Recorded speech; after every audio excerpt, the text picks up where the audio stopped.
بسم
اللہ الرحمن الرحیم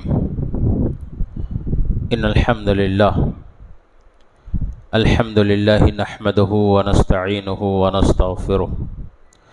ونعوذ باللہ من شرور انفسنا ومن سیئات اعمالنا من يهده اللہ فلا مضل له ومن يضلله فلا هادی له واشهد ان لا الہ الا اللہ وحدہ لا شریک له وأشهد أن محمدًا عبده ورسوله فأعوذ بالله السميع العليم من الشيطان الرجيم بسم الله الرحمن الرحيم يا أيها الذين آمنوا اتقوا الله حق تقاته ولا تموتن إلا وأنتم مسلمون يا أيها الناس اتقوا ربكم الذي خلقكم من نفس واحدة وخلق منها زوجها وبث منهما رجالا كثيرا ونساء واتقوا الله الذي تساءلون به والأرحام إن الله كان عليكم رقيبا يا أيها الذين آمنوا اتقوا الله وقولوا قولا سديدا يصلح لكم أعمالكم ويغفر لكم ذنوبكم ومن يطع الله ورسوله فقد فاز فوزا عظيما اما بعد فإن خير الحديث كتاب الله وخير الهدي هدي محمد صلى الله عليه وسلم وشر الأمور محدثاتها وكل محدثة بدعة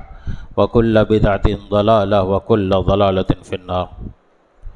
فقال الله تعالى في كلامه المجيد والفرقان الحميد أعوذ بالله من الشيطان الرجيم بسم الله الرحمن الرحيم فبما رحمة من الله لنت لهم ولو كنت فظا غليظ القلب لانفضوا من حولك فاعف عنهم واستغفر لهم وشاورهم في الأمر فإذا عزمت فتوكل على الله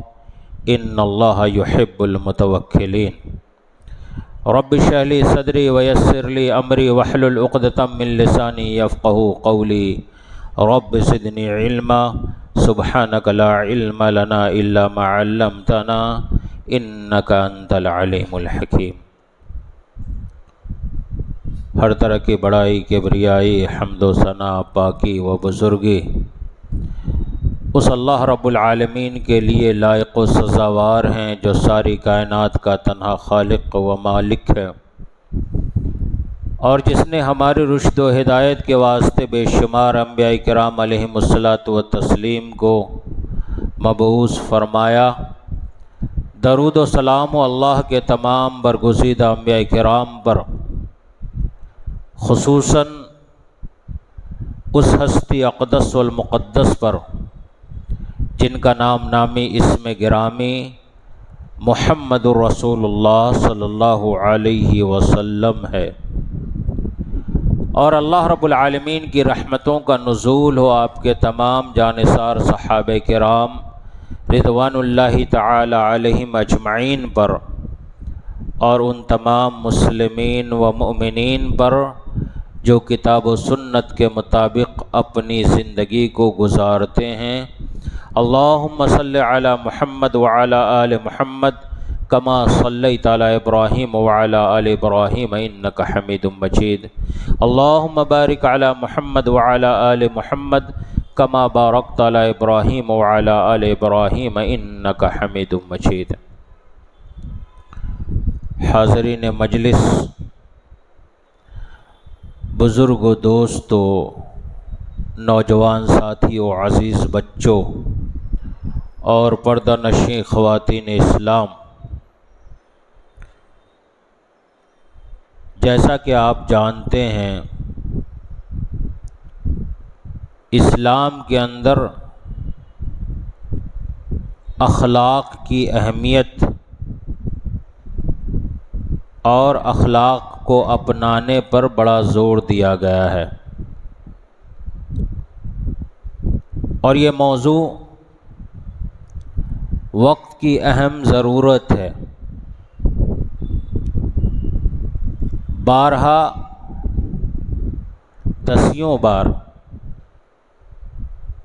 ہم اس موضوع کو سنتے ہیں، لیکن افسوس کی بات یہ ہے کہ ایک کان سے سننے کے بعد دوسرے کان سے اخلاق کے تعلق سے جو قرآن و حدیث کی باتیں بیان کی جاتی ہیں ان باتوں کو ہم نکال دیتے ہیں۔ اسی موضوع کی مناسبت سے میں نے آپ کے سامنے سورہ آل عمران کی ایک آیت کریمہ تلاوت کی ہے۔ اللہ رب العالمین نے ارشاد فرمایا فَبِمَا رَحْمَةٍ مِّنَ اللَّهِ لِنْتَ لَهُمْ، کہ اے محمد الرسول اللہ صلی اللہ علیہ وسلم، اللہ کی رحمت سے آپ بڑے نرم دل ہیں۔ وَلَوْ كُنْتَ فَظًّا غَلِيظَ الْقَلْبِ، اگر آپ سخت دل ہوتے، لَانْفَضُّوا مِنْ حَوْلِكَ، تو یہ صحابہ کرام کا جو جمگھٹا، صحابہ کرام کی جماعت اور صحابہ کرام کا ایک جم غفیر جو آپ کے ارد گرد اکٹھا ہوتا ہے، یہ ہرگز اکٹھا نہ ہوتے۔ فاعف عنہم، آپ اپنے ماتحت والوں کو درگزر فرمائیں، انہیں معاف کریں، اور صرف معافی نہیں کریں، واستغفر لہم، اللہ سے ان کی مغفرت کی دعا بھی کریں، وشاورہم فی الامر، اور یہ جو صحابہ کرام آپ کے ارد گرد اکٹھا ہوتے ہیں، یہ جو اہل ایمان ہیں، یہ جو مسلمان ہیں،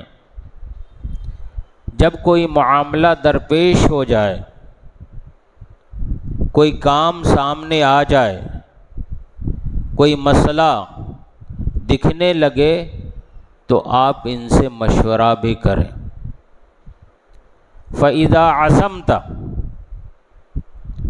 اور جب آپ کسی ڈیسیزن کے اوپر پہنچ جائیں،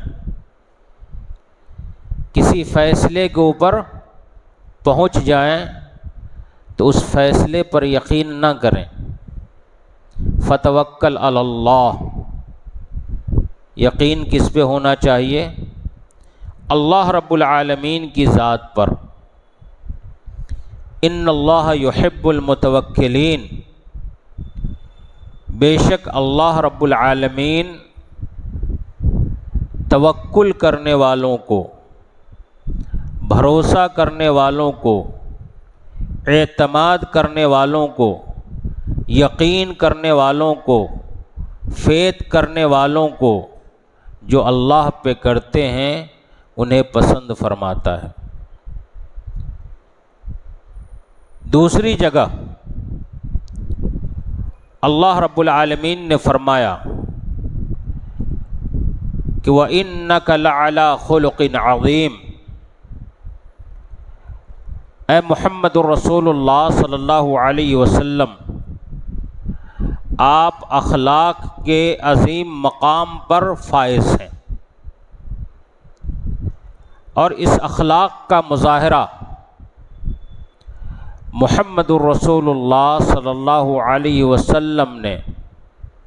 سب کے ساتھ، خواہ وہ بڑے ہوں، چھوٹے ہوں، امیر ہوں، غریب ہوں، مرد حضرات ہوں، خواتین ہوں، آزاد ہوں، غلام ہوں، مسلم ہوں یا پھر غیر مسلم ہوں، سب کے ساتھ برابر کیا۔ اور بعثت کا مقصد تمام نبیوں کا کیا رہا؟ اللہ رب العالمین نے فرمایا وَلَقَدْ بَعَثْنَا فِي كُلِّ أُمَّةٍ رَسُولًا أَنِ اعْبُدُوا اللَّهَ وَاجْتَنِبُوا الطَّاغُوتَ، ہر امت میں ہم نے، ہر قوم میں ایک رسول کو بھیجا، ایک نبی اور میسنجر کو بھیجا۔ اس نبی اور رسول کا کام کیا تھا؟ قوم کو بلانا، کس بات کی طرف؟ ان اعبدوا اللہ،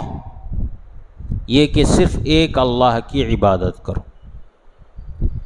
واجتنبوا الطاغوت، اور طاغوت کی عبادت سے اجتناب کرو، طاغوت کی عبادت سے پرہیز کرو، سرکش شیاطین کی عبادت سے اپنے آپ کو بچاؤ۔ اس مشن کو لے کر، اس دعوت کو لے کر سارے کے سارے انبیاء کرام اس دنیا کے اندر تشریف فرما ہوئے۔ ساتھ ہی ان کے مقصد کا ایک پہلو یہ بھی تھا کہ وہ لوگوں کے درمیان اخلاق کو بانٹیں، اخلاق کی تلقین کریں۔ اللہ کے نبی محمد الرسول اللہ صلی اللہ علیہ وسلم نے فرمایا کہ یہ انبیاء کرام جو اخلاق کی تعلیم لوگوں کو دیتے تھے، ان کی جو بعثت کا مقصد تھا، لوگوں کو جو اخلاق کی طرف بلاتے تھے، اخلاق کے مشن کو لے کر کے جو انبیاء کرام اٹھے تھے، اخلاق کی دیوار جو انہوں نے اٹھائی تھی، انما بعثت لاتمم مکارم الاخلاق، اسی دیوار کو، اسی مقصد کو مکمل کرنے کے واسطے مجھے مبعوث کیا گیا ہے۔ اور یہیں پر بس نہیں کیا، بلکہ اللہ کے نبی محمد الرسول اللہ صلی اللہ علیہ وسلم نے فرمایا کہ میرا اس شخص سے کوئی رشتہ نہیں، اس شخص سے میرا کوئی ناطہ نہیں، اس بندے سے میرا کوئی لگاؤ نہیں، اس بندے سے میرا کوئی کنیکشن نہیں، جو بندہ کے بد اخلاق ہوا کرتا ہے، جس کے کیریکٹر اچھے نہیں ہوتے، جس کی عادتیں اچھی نہیں ہوتی، جس کی ایکٹیویٹیز اچھے نہیں ہوتے۔ اور اللہ کے نبی محمد الرسول اللہ صلی اللہ علیہ وسلم نے فرمایا کہ میری نسبت خاص ہے، میرا خاص تعلق ہے میری اس امت کے فرد سے، احاسنکم اخلاقا، جن کے اخلاق اچھے ہوا کرتے ہیں۔ کتنے خوش قسمت ہیں وہ لوگ جو اپنے اخلاق کو اچھا بنا کر کے رکھتے ہیں۔ اللہ کے نبی محمد الرسول اللہ صلی اللہ علیہ وسلم نے اس شخص سے اپنی نسبت خاص بیان فرمائی، خاص تعلق ہے نبی صلی اللہ علیہ وسلم کا کس بندے سے؟ کہ جن کے کیریکٹر اچھے ہوتے ہیں، کہ جن کے اخلاق اچھے ہوتے ہیں۔ اور آپ کو معلوم ہے حشر کے میدان میں جب میزان کو قائم کیا جائے گا، ترازو کو رکھا جائے گا تاکہ انسان کی نیکیوں کو تولا جائے، انسان کے اعمال کو وزن کیا جائے، بہت ساری ایسی نیکیاں ہوں گی کہ جن نیکیوں کی وجہ سے ترازو کا پلڑا بھاری ہو جائے گا، لیکن اللہ کے نبی محمد الرسول اللہ صلی اللہ علیہ وسلم نے فرمایا کہ ترازو کے پلڑے کو، نیکیوں کے پلڑے کو سب سے زیادہ بھاری کرنے والی کوئی چیز ہوگی تو وہ انسان کا اخلاق ہوگا۔ نہ نماز ہوگی، نہ روزہ ہوگا، نہ حج ہوگا، نہ زکوٰۃ ہوگی، نہ صدقات و خیرات ہوں گے، نہ کوئی دوسری چیز ہوگی، بلکہ نیکیوں کے ترازو کے پلڑے کو بھاری کرنے والی سب سے زیادہ کوئی چیز ہوگی تو وہ انسان کا اخلاق ہوگا، یاد رکھیں۔ اور ایک دوسری روایت کے اندر پیارے حبیب محمد الرسول اللہ صلی اللہ علیہ وسلم نے فرمایا، آج ہم جب امام صاحب کے پیچھے نماز پڑھتے ہیں، ہماری نماز قبول ہوتی ہے نہیں ہوتی ہے اس کی کوئی گارنٹی نہیں ہے۔ نماز کے اندر نہ معلوم کتنی ساری کمیاں رہتی ہیں، یہاں تک کہ اگر امام صاحب ظہر کی نماز پڑھا رہے ہوں اور ان سے کوئی بھول ہو جائے، کوئی چوک ہو جائے، 4 رکعت کے جگہ 3 رکعت پڑھا دیے، 50 60 70 لوگوں کی تعداد ہوتی ہے پیچھے، مصلیوں کی تعداد، لیکن سب گمان میں ہوتا ہے کہ امام صاحب نے 3 رکعت پڑھائی کہ 4 رکعت پڑھائی کہ کتنی پڑھائی، یعنی کوئی سبحان اللہ کہنے کے واسطے بھی تیار نہیں ہوتا۔ کیوں؟ اس لیے کہ آج انسان اتنا بیزی ہو گیا، اتنا بیزی ہو گیا، کہتے ہیں نا کہ میں یہاں ہوں میرا دل مدینے میں ہے، نماز کے اندر وہی کیفیت ہماری ہو جاتی ہے، سمجھ رہے ہیں؟ اب سلام پھیرنے کے بعد وہ اس کا منہ دیکھتے رہتا، وہ اس کا منہ تاکتے رہتا، وہ اس سے اشارے سے پوچھتا امام صاحب 4 پڑھائے کہ 3 پڑھائے، اور مجھے بھی گمان ہے کہ 3 ہی پڑھائے آج، پھر اس سے کنفرم کرتا۔ جس طرح ضعیف حدیثیں مل کر کے تقویت پہنچتی ہیں نا حدیثوں کو، اس طرح آج ہماری نماز کا حال ہو گیا۔ اللہ کے نبی محمد الرسول اللہ صلی اللہ علیہ وسلم نے کیا فرمایا کہ انسان کی عبادتوں میں جو کمی رہ جاتی ہے، اس کمی کو پوری کرنے والی چیز اگر کوئی ہے تو وہ انسان کا اخلاق ہے۔ نماز میں کوئی کمی واقع رہ گئی، آپ کے روزے میں کسی طرح کی کمی بیشی ہو گئی، آپ کے حج میں کسی طرح کی کمی بیشی ہو گئی، آپ نے جو اللہ کی راہ میں خرچ کیا اس کے اندر کچھ کمی بیشی ہو گئی، تو ان کمی اور بیشی کو، ان کمیوں کو پوری کرنے والی چیز کون سی ہے؟ وہ انسان کا اخلاق ہے۔ اور ایک پیاری حدیث سناؤں، ابو داؤد وغیرہ کے اندر یہ حدیث، یہ روایت موجود ہے۔ اللہ کے نبی محمد الرسول اللہ صلی اللہ علیہ وسلم نے فرمایا کہ ایک انسان نفل عبادتوں کا اہتمام کرتا ہے، نفل بہت سارے اس نے روزے رکھے، نفل نمازیں اس نے پڑھیں، تہجد کو بھی اس نے نہیں چھوڑا، فرض کی تو ادائیگی کی ہی، نفل عبادتوں کا بھی اہتمام کیا، تو جنت کے اندر درجات ہوں گے۔ سارے لوگ جنت میں ایک ہی مقام کے اوپر فائز نہیں ہوگا، اپنی نیکیوں کے اعتبار سے کوئی نچلے درجے میں ہوگا، پھر کوئی اس سے اوپر ہوگا، پھر کوئی اس سے اوپر ہوگا، کوئی پھر اس سے کوئی اوپر ہوگا۔ اب مانی ہوئی بات ہے، ایک تو آج ہم فرض کی پابندی نہیں کرتے،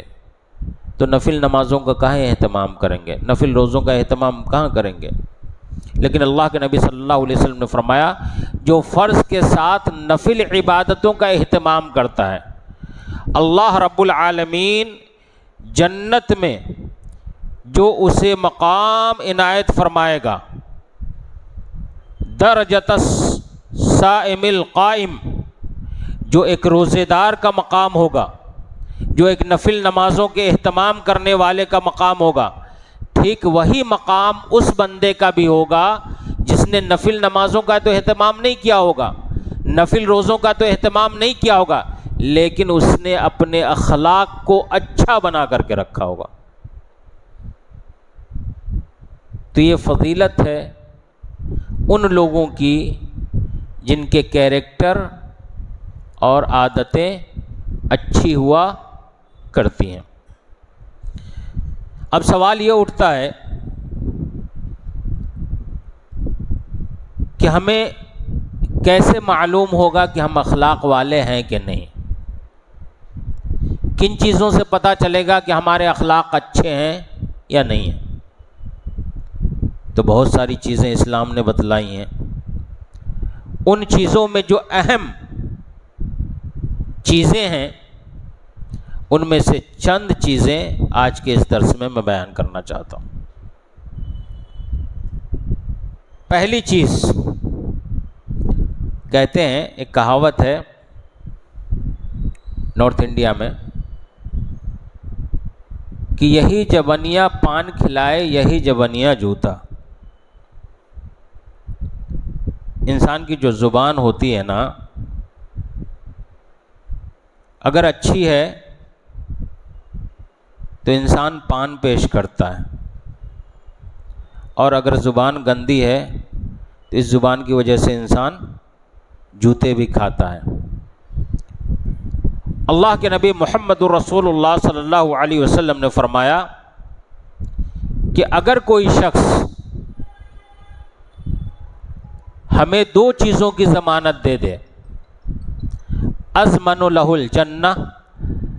تو میں اس بندے کو جنت کی ضمانت دیتا ہوں۔ ایک وہ جو دو جبڑوں کے درمیان ہے، یعنی انسان کی زبان، اور دوسرا وہ جو دو رانوں کے درمیان ہے، یعنی انسان کی شرمگاہ۔ اگر یہ دو چیزوں کی ضمانت دے دے تو میں اس بندے کو جنت کی ضمانت دیتا ہوں۔ تو ہماری زبان کے اندر، ہماری گفتگو کے اندر جتنی شائستگی رہے گی، اللہ رب العالمین ہم سے اسی قدر راضی ہوگا۔ اور کیا فرمایا اللہ رب العالمین نے کہ لقد کان لکم فی رسول اللہ اسوۃ حسنہ۔ اگر کوئی چیز دیکھنی ہو تو دیکھو کہ محمد الرسول اللہ صلی اللہ علیہ وسلم نے اس چیز کو کیسے کیا ہے۔ آپ صلی اللہ علیہ وسلم کو اپنا آئیڈیل مانو، اپنا رہبر رہنما تسلیم کرو، ان کی زندگی کی طرح تم زندگی بسر کرو۔ اللہ کے نبی محمد الرسول اللہ صلی اللہ علیہ وسلم کے پاس ایک شخص آیا، اس نے دروازے کو نوک کیا، دروازے کے اوپر دستک دی۔ آپ صلی اللہ علیہ وسلم نے پوچھا کہ بھائی کون؟ بتلایا گیا کہ مدینے کا فلاں شخص ہے۔ تو اللہ کے نبی محمد رسول اللہ صلی اللہ علیہ وسلم نے فرمایا کہ بئس اخو العشیرہ، پورے مدینے کا یہ سب سے برا شخص ہے، سب سے بد اخلاق انسان ہے یہ۔ ام المومنین سیدہ عائشہ صدیقہ رضی اللہ تعالی عنہا موجود تھی اور محمد الرسول اللہ صلی اللہ علیہ وسلم کی باتوں کو سن رہی تھی۔ آپ صلی اللہ علیہ وسلم کی یہ عادت مبارکہ تھی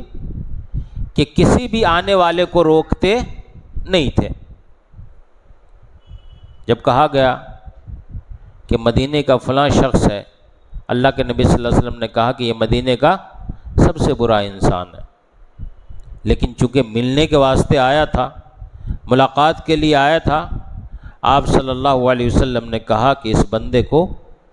آنے دو۔ آ کر کے بیٹھا نبی صلی اللہ علیہ وسلم نے جب ان سے بات کی تو ایسا محسوس ہو رہا تھا کہ زبان سے کلمات نہیں نکل رہے ہیں بلکہ شکر جھڑ رہی ہو، گفتگو میں اس قدر مٹھاس تھی۔ جب وہ بندہ بات کر کے چلا گیا تو حضرت عائشہ صدیقہ رضی اللہ تعالی عنہا نے محمد الرسول اللہ صلی اللہ علیہ وسلم سے پوچھ لیا، کیا کہ اللہ کے نبی صلی اللہ علیہ وسلم مدینے کا یہ سب سے برا انسان ہے، اور خود آپ نے اس بات کی گواہی دی، آپ نے اپنی زبان سے یہ بات کہی، لیکن جب یہ بندہ آیا تو آپ نے گفتگو بہت ہی میٹھے انداز میں کی۔ تو اللہ کے نبی محمد الرسول اللہ صلی اللہ علیہ وسلم نے کہا، یا عائشہ وَمَتَى وَجَدْتَنِي فَاحِشَةً، تم تو میری لائف پارٹنر ہو، شریک حیات ہو، جیون ساتھی ہو، بھلا بتاؤ کہ تم نے محمد الرسول اللہ صلی اللہ علیہ وسلم کی زبان سے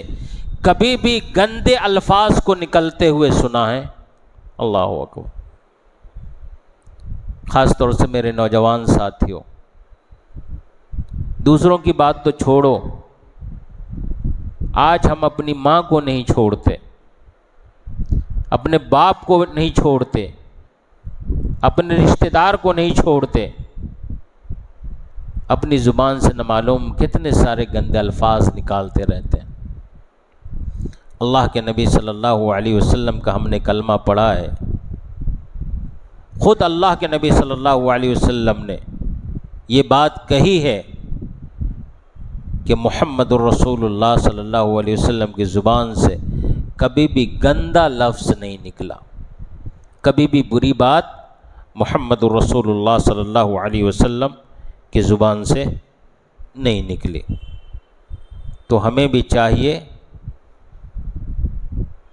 کہ پہلے تولیں اور پھر بولیں، بولنے سے پہلے سوچ لیں، سمجھ لیں کہ میری زبان سے جو لفظ کہتے ہیں نا کہ تلوار کا زخم بھر جاتا ہے لیکن زبان کا دیا ہوا زخم آسانی سے نہیں بڑھتا۔ یہ زبان جو ہے نا تلوار سے بھی کہیں زیادہ تیز انسان کو زخم لگاتی ہے۔ دوسری اہم چیز کہ جس سے انسان کے اخلاق کا پتہ چلے گا وہ یہ کہ جو ہماری سوسائٹی کے اندر، ہمارے معاشرے کے اندر غریب طبقہ ہے، جو لاچار ہیں، مجبور ہیں، دانے دانے کے محتاج ہیں، جن کے گھر میں ایک وقت کا تو چولہا جلتا ہے لیکن دوسرے وقت کا چولہا نہیں جلتا، ہم ان کے اوپر کس قدر خیال رکھتے ہیں۔ اگر سماج کے اندر اور ہمارے معاشرے کے اندر رہنے والے غربا اور مساکین کا ہم اچھے طریقے سے خیال رکھتے ہیں تو اس کا مطلب یہ ہے کہ ہمارا اخلاق اچھا ہے، اور اگر ہم غربا اور مساکین کو نہیں دیکھتے تو اس کا مطلب یہ ہے کہ ہمارے اخلاق اچھے نہیں ہیں۔ اللہ کے نبی محمد رسول اللہ صلی اللہ علیہ وسلم نے فرمایا کہ دعوتوں میں سب سے بری دعوت شر الطعام، دعوتوں میں سب سے بری دعوت وہ دعوت ہے یدعا الیہ من یأباہا ویمنعہا من یأتیہا، کہ جن دعوتوں کے اندر امیر لوگوں کو تو بلایا جائے لیکن غریب لوگوں کا خیال نہ رکھا جائے۔ آج ہمارا حال کیا ہو گیا؟ آپ کسی بھی شادی خانے کے اندر جائیے، کسی طریقے کا کوئی فنکشن ہو رہا ہو، آدمی غربا مساکین کو کھانے کے اوپر نہیں بلاتا، الا ماشاء اللہ، بہت تھوڑے لوگ. ٹھیک ہے، انسان اپنے اسٹیٹس کو مینٹین کرنا چاہتا ہے. کتنے بڑے آدمی کو دعوت دوں گے، اور جب بڑے آدمی کو دعوت کی بات آتی ہے، ایک مرتبہ نہیں، لوگ 4 مرتبہ رکا لے کر کے، دعوت نامہ لے کر کے، انویٹیشن کارڈ لے کر کے اس کے گھر پہنچتے ہیں. حضرت ہماری بچی کا نکاح ہے، ضرور آئیے گا. ٹھیک ہے. اور جب غریب لوگوں کو ایک تو بلاتے نہیں، اور جب بلانا بھی ہوتا ہے فون کر کے، ارے بھائی فون کا زمانہ ہے نا، میں سوچا کہ چلو فون ہی پہ دعوت دے دیں گے. واٹس ایپ کا زمانہ ہے نا، ایک رکا ڈیزائن کر کے، دعوت نامہ ڈیزائن کر کے، حضرت آپ بھی آنا دعوت میں. تو اللہ کے نبی محمد رسول اللہ صلی اللہ علیہ وسلم نے فرمایا کہ دعوتوں میں بری دعوت وہ ہے کہ جہاں امیروں کو ریکویسٹ، گزارش کر کر کے بلایا جاتا ہے اور غریبوں کا خیال نہیں رکھا جاتا. اللہ کے نبی محمد الرسول اللہ صلی اللہ علیہ وسلم ایک بہترین دعا کیا کرتے تھے. وہ دعا کیا تھی کہ اللہم انی اسألک فعل الخیرات وترک المنکرات وحب المساکین، کہ یا الہ العالمین بے شک میں تجھ سے بھلائیوں کے کام کرنے کا سوال کرتا ہوں، بھلائیوں کے کرنے کا سوال کرتا ہوں، اور منکرات کو چھوڑنے کا سوال کرتا ہوں، منکرات سے دور رہنے کا سوال کرتا ہوں. وحب المساکین، اور اے الہ العالمین، اے میرے رب، تو میرے دلوں کے اندر، میرے دل میں جو مسکین ہیں، جو غریب ہیں، جو لاچار ہیں، جو مجبور ہیں، ان کی محبت کو بیٹھا دے. اللہ اکبر. یہ اللہ کے نبی محمد الرسول اللہ صلی اللہ علیہ وسلم کی دعا ہوا کرتی تھی. ابن ماجہ کے اندر ایک بڑا ہی خوبصورت واقعہ ہے. صحابی کا نام ہے حضرت ظاہر رضی اللہ تعالیٰ عنہ. ان سے اللہ کے نبی محمد الرسول اللہ صلی اللہ علیہ وسلم بڑی محبت کرتے تھے. یہ وہ صحابی تھے جو دیہات کے رہنے والے تھے، کھیڑا گاؤں کے، شہر سے باہر کے رہنے والے تھے، بہت غریب تھے اور کالے کلوٹے، بدصورت، یعنی شکل اچھی نہیں تھی. اللہ کے نبی محمد الرسول اللہ صلی اللہ علیہ وسلم کے پاس جب حضرت ظاہر رضی اللہ تعالیٰ عنہ آتے تو کھیتوں کے اندر جو ترکاریاں وغیرہ پیدا کرتے تھے حضرت ظاہر، تحفے کے طور پہ اللہ کے نبی محمد الرسول اللہ صلی اللہ علیہ وسلم کو لا کر کے دیتے. اور جب واپس جانے لگتے حضرت ظاہر رضی اللہ تعالیٰ عنہ،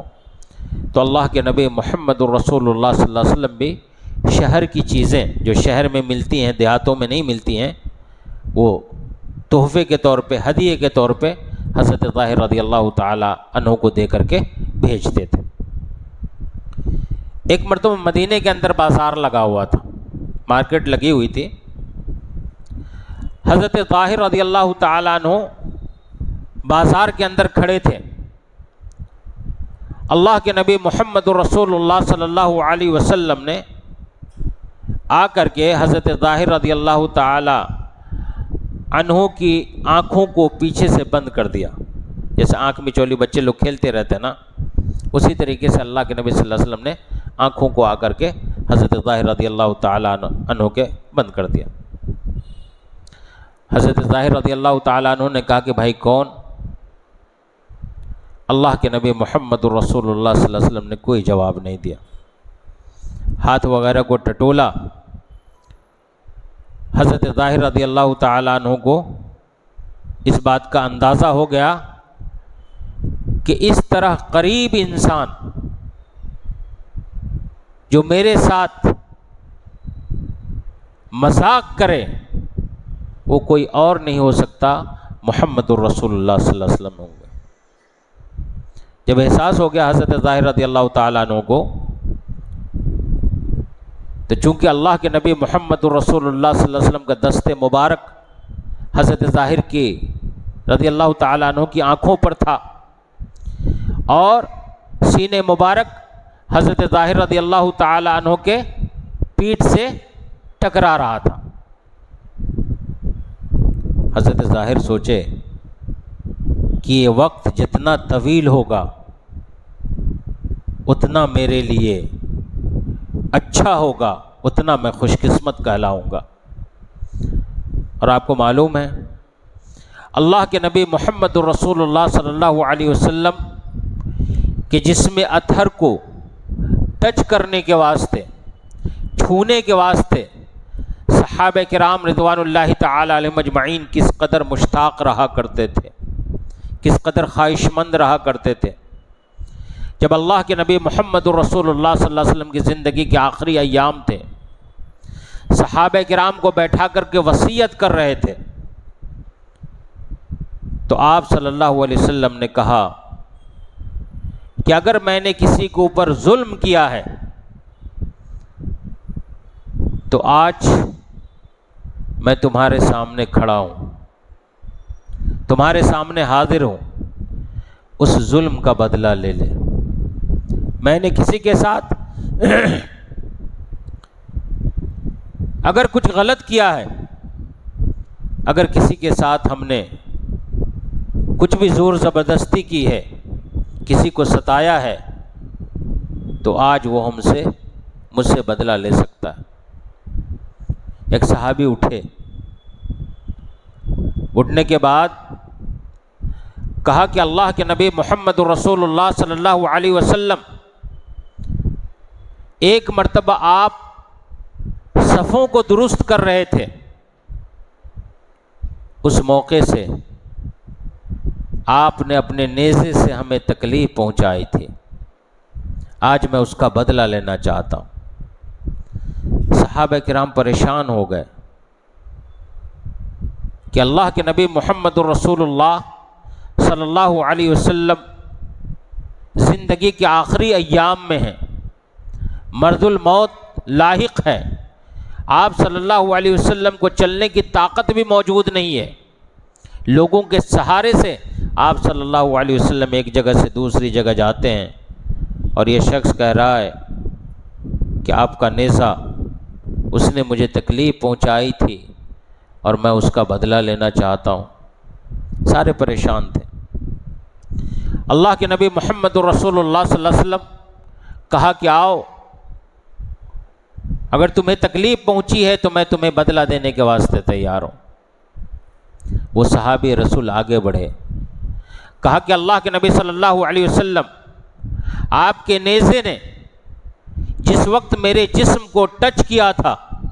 اس وقت میرے جسم کے اوپر کپڑا نہیں تھا، آپ اپنے کپڑے کو سینے پر سے ہٹا لیں۔ اللہ کے نبی محمد الرسول اللہ صلی اللہ علیہ وسلم نے جیسے ہی کپڑا ہٹایا، وہ صحابی رسول چمٹ گئے، لپٹ گئے، کہا کہ اللہ کے نبی صلی اللہ علیہ وسلم بھلا آپ کسی کے اوپر ظلم کر سکتے ہیں؟ میری تو آخری خواہش یہ تھی کہ آپ کے جسم سے میں اپنے آپ کو لگا لوں، آپ کے جسم کو میں چھو سکوں، آپ کے جسم کو میں ٹچ کر سکوں، یہ میری خواہش تھی۔ تو صحابہ کرام ہمیشہ مشتاق رہا کرتے تھے، خواہش مند رہا کرتے تھے کہ کسی طریقے سے محمد الرسول اللہ صلی اللہ علیہ وسلم کے جسم اطہر کو چھویا جا سکے۔ وہ صحابہ رسول حضرت ظاہر رضی اللہ تعالیٰ عنہ اندر اندر خوش ہو رہے تھے کہ اللہ کے نبی صلی اللہ علیہ وسلم کا ہاتھ میری آنکھوں کے اوپر ہے۔ اللہ کے نبی صلی اللہ علیہ وسلم نے ہاتھ کو ہٹایا اور کہا کہ ظاہر، میں تمہیں آج مدینے کی مارکیٹ میں بیچنا چاہتا ہوں، مدینے کے بازار میں بیچنا چاہتا ہوں۔ حضرت ظاہر رضی اللہ تعالیٰ عنہ نے کہا کہ اللہ کے نبی صلی اللہ علیہ وسلم، میں کالا کلوٹا انسان دیہات کا رہنے والا اور غریب آدمی ہوں، مسکین ہوں میں، بھلا اس مدینے کی مارکیٹ میں مجھے کون خریدے گا؟ اللہ کے نبی محمد رسول اللہ صلی اللہ علیہ وسلم نے فرمایا کہ اے ظاہر تو سن لے، دنیا والوں کی نگاہ میں تیری ویلو رہے یا نہ رہے، اللہ رب العالمین کی نگاہ میں تو بڑا قیمتی ہے۔ اللہ اکبر۔ تو آپ پیسوں سے کسی کو نہ آنکیں کہ جن کے پاس پیسے ہیں ہم انہی کو عزت دیں گے۔ اللہ رب العالمین نے فرمایا کہ خافضۃ الرافعہ، دنیا کے اندر بہت سارے مسکین لوگ ہیں، غریب لوگ ہیں، لیکن قیامت کے دن ان کا مقام بہت اونچا ہوگا۔ اور دنیا کے اندر لوگ بہت امیر ہیں، جب سڑکوں کے اوپر نکلتے ہیں تو ہٹو بچو کا نعرہ لگتا ہے کہ حضرت آ رہے ہیں، سائیڈ ہو جاؤ، لیکن قیامت کے دن ان کی اہمیت کچھ بھی نہیں ہوگی، ان کا مقام کچھ بھی نہیں ہوگا۔ تو غربا اور مساکین جو ہمارے سماج کے اندر، ہمارے محلے کے اندر، جو ہمارے رشتہ دار میں ہیں، ہمیں ان کا خیال رکھنا چاہیے، اور جو ہمارے ماتحت ہیں ان کے ساتھ حسن سلوک کرنا چاہیے۔ ایک مرتبہ صحابی رسول ابو مسعود رضی اللہ تعالیٰ عنہ اپنے غلام کو پیٹ رہے تھے۔ اللہ کے نبی محمد رسول اللہ صلی اللہ علیہ وسلم کی نظر حضرت ابو مسعود رضی اللہ تعالیٰ عنہ کے اوپر پڑی۔ اللہ کے نبی صلی اللہ علیہ وسلم نے فرمایا کہ ہوشیار اے ابو مسعود، ہوشیار۔ حضرت ابو مسعود رضی اللہ تعالیٰ عنہ نے جب پلٹ کر دیکھا تو کیا دیکھا کہ اللہ کے نبی محمد رسول اللہ صلی اللہ علیہ وسلم یہ آواز دے رہے ہیں۔ کہا کہ اللہ کے نبی صلی اللہ علیہ وسلم فرمائیے، حکم کریے، کیا حکم کرنا چاہتے ہیں؟ اللہ کے نبی محمد رسول اللہ صلی اللہ علیہ وسلم نے فرمایا کہ اے ابو مسعود، تمہیں جو اختیار تمہارے اس غلام کے اوپر حاصل ہے، اس سے بھی کہیں زیادہ اختیار اللہ رب العالمین کا تمہارے اوپر ہے۔ کہیں ایسا نہ ہو کہ بلا وجہ غلام کو مارنے کی وجہ سے تمہیں جہنم کی آگ کے اندر ڈال دیا جائے۔ اللہ اکبر۔ حضرت ابو مسعود رضی اللہ تعالیٰ عنہ کانپ گئے، جسم تھرانے لگا، اور کہا کہ اللہ کے نبی صلی اللہ علیہ وسلم، آج کے بعد میں اپنے اس غلام کے اوپر کبھی ہاتھ نہیں اٹھاؤں گا۔ اور یہیں پر بس نہیں کیا، بلکہ حضرت ابو مسعود رضی اللہ تعالیٰ عنہ نے کہا کہ ہوا للہ حر یا رسول اللہ،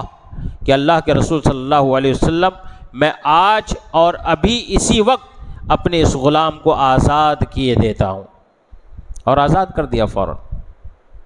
تو میرے بھائیو، بتانا یہ چاہتا ہوں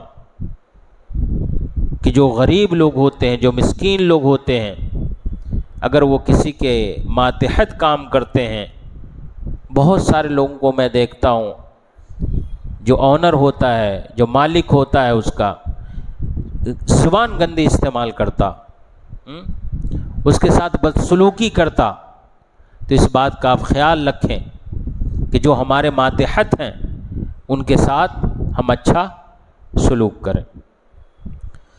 تیسری اور آخری چیز جو ہمیں بتلائے گی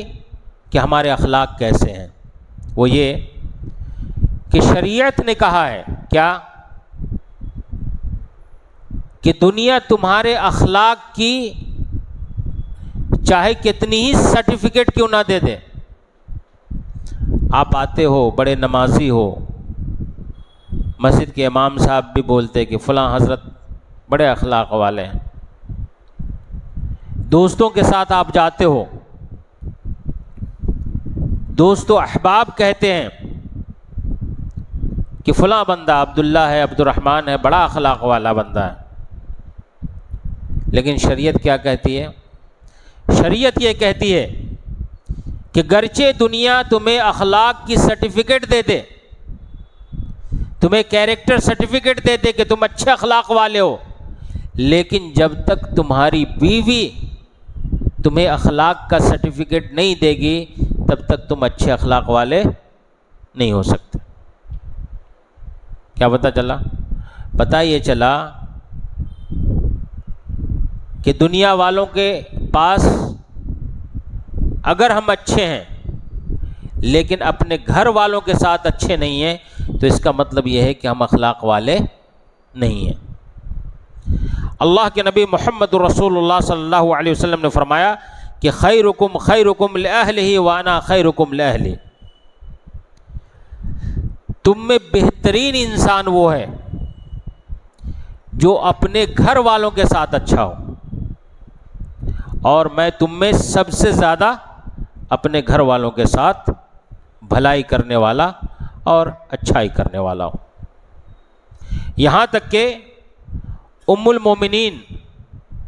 سیدہ عائشہ صدیقہ رضی اللہ تعالی عنہ بیان فرماتی ہیں، عید کے موقع پر جب حبشی لوگ نیزہ بازی وغیرہ کرتے تھے، آ کر کے اپنا کھیل دکھاتے تھے، اور جب کبھی بھی میں اس بات کا اظہار کرتی تھی کہ اللہ کے نبی محمد رسول اللہ صلی اللہ علیہ وسلم مجھے کھیل دیکھنا ہے، حبشیوں کا کھیل دیکھنا ہے، تو اللہ کے نبی محمد رسول اللہ صلی اللہ علیہ وسلم مجھے خود اپنے ساتھ لے کر کے جایا کرتے تھے، اور اللہ کے نبی محمد رسول اللہ صلی اللہ علیہ وسلم کے اوٹ سے ان کے پیچھے کھڑی ہو کر کے میں ان حبشیوں کے کھیلوں کو دیکھا کرتی تھی، اور اس وقت تک اللہ کے نبی محمد رسول اللہ صلی اللہ علیہ وسلم واپس آنے کی بات نہیں کرتے تھے جب تک کہ میں خود اللہ کے نبی صلی اللہ علیہ وسلم کو یہ نہ کہہ دیتی کہ اللہ کے نبی صلی اللہ علیہ وسلم اب میرا من بھر گیا ہے، اب اپنے گھر کو چلیں۔ اللہ اکبر۔ حضرت عائشہ صدیقہ رضی اللہ تعالی عنہ کہا کرتی تھی کہ اے وہ نوجوانوں جن کی بیویاں جوان ہوتی ہیں، وہ اپنی بیویوں کے جذبات کا خیال رکھیں، اگر انہیں کسی چیز کی خواہش ہے تو اس خواہش کی تکمیل کریں۔ اس کا مطلب یہ ہرگز نہیں ہوتا ہے کہ آج کل بہت ساری ہماری بہنیں، ہماری بہت ساری بچیاں اگر اپنے شوہر کو کہے کہ چلو مووی چل کر کے دیکھتے ہیں تو مووی لے جائیں، نہیں، جائز جگہ پہ جائز چیز کا اگر وہ ڈیمانڈ کرتی ہیں، سیر و تفریح جائز طریقے سے اگر آپ کو کرانے کے لیے کہتی ہیں، ٹھیک ہے، تو آپ اس سے ہرگز پیچھے نہ ہٹیں بلکہ ان کے جذبات کا خیال رکھیں۔ اور اللہ رب العالمین نے جو مردوں کو قوام بنایا ہے، مردوں کو جو حاکم بنایا ہے، اس حاکمیت کا غلط فائدہ کسی بھی شوہر کو نہیں اٹھانا چاہیے۔ بسا اوقات یہ دیکھا جاتا ہے کہ اگر کسی آدمی کو اپنے سسرال والوں سے کوئی اختلاف ہو جاتا ہے، سالہ سے جھگڑا ہو گیا، خسر سے لڑائی ہو گئی، سسرال والوں سے کسی طرح کی بات ہو گئی، ناچاکی ہو گئی، تو وہ اپنی بیویوں کے اوپر روک لگاتا ہے، تم اپنے ماں باپ کے گھر نہیں جانا، تم اپنی بہن سے بات نہیں کرنا، تم اپنے بھائی سے گفتگو نہیں کرنا۔ میرے بھائیوں، یہ سراسر ناجائز اور غلط ہے، سراسر ناجائز اور غلط ہے۔ کبھی کسی کو اگر اپنے سسرال والوں سے اختلاف ہو جاتا ہے، ٹھیک ہے، آپ مت جاؤ، آپ کی نہیں بنتی ہے، لیکن جن کی بچی ہے وہ، جن کی بہن ہے وہ، کم سے کم اس بہن کو، اس بیٹی کو اپنے باپ سے ملنے کے واسطے، اپنی بہن سے ملنے کے واسطے، اپنے بھائی سے ملنے کے واسطے جانے کی اجازت تو دو، ان کو روکو تو مت۔ تو میرے بھائیوں، اگر ہم اپنے گھر والوں کے ساتھ اچھے ہیں، ان کے ساتھ حسن سلوک کرتے ہیں، ان کے ساتھ اچھا برتاؤ کرتے ہیں، تو اس کا مطلب یہ ہے کہ ہمارے اخلاق اچھے ہیں۔ اور اگر گھر والوں کے ساتھ بہت سارے ہمارے بھائی دین کے نام پر اپنی بیوی کے اوپر ظلم کرتے ہیں، شریعت کے نام پر اپنی بیوی کے اوپر ظلم کرتے ہیں، تو یاد رکھیں اگر کوئی بندہ اپنی بیوی کے اوپر ظلم کرتا ہے، اپنے بچوں کے اوپر ظلم کرتا ہے، تو ایسی صورت میں وہ بندہ اخلاق والا نہیں ہو سکتا۔ یہ چند باتیں تھیں جو میں نے آپ کے سامنے بیان کر دی۔ اللہ سے دعا ہے کہ اللہ ہمیں نیک سمجھ اور اچھے عمل کی توفیق عطا فرمائے۔ یا الہ العالمین ہم میں جو بیمار ہیں انہیں شفائے کاملہ عاجلہ عطا فرما۔ یا الہ العالمین جو ہم میں سے گزر گئے ان کی قبر کو نور سے منور فرما۔ یا الہ العالمین جو مقروض ہیں ان کو قرض پھیرنے کی توفیق عطا فرما۔ یا الہ العالمین ہمیں اور ہماری اولاد کو نیک اور صالح بنا۔ یا الہ العالمین جو بھائی تاجر ہیں ان کی تجارت میں برکت عطا فرما۔ یا الہ العالمین جب تک زندہ رکھے اسلام کے اوپر زندہ رکھ، اور جب ہمارا خاتمہ ہو تو ایمان کے اوپر ہو۔ آمین وآخر دعوانا الحمدللہ رب العالمین۔